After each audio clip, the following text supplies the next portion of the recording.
আপনি যদি Adobe Photoshop এবং ইলাস্ট্রেটরে দক্ষ হয়ে থাকেন তাহলে আপনার ক্যারিয়ারে বড় পরিবর্তন আনতে পারে, মিস করবেন না।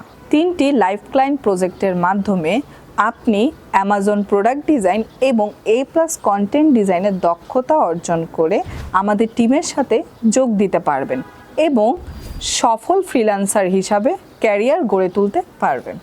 বর্তমান এই স্কিলের ডিমান্ড অনেক বেশি। আমাদের স্টুডেন্টরা ইতিমধ্যে সফল ফ্রিল্যান্সার হয়ে আমাদের সাথে কাজ করছে। এই ইন্টার্নশিপ প্রোগ্রামের মাধ্যমে 3 মাসে 3টি লাইফ ক্লায়েন্ট প্রজেক্টের মাধ্যমে কাজ শেখানো হবে। এই কাজের মাধ্যমে আপনি লাইফ ক্লায়েন্টের কাজের অভিজ্ঞতা পেয়ে যাবেন। আসন সংখ্যা খুবই সীমিত, তাই আপনার আসন সংখ্যা তাড়াতাড়ি নিশ্চিত করুন এবং অ্যামাজন প্রোডাক্ট ডিজাইনের উপর আপনার ক্যারিয়ার গড়ুন। সেরা পারফর্ম করে আমাদের টিমে সুযোগ করে নিন।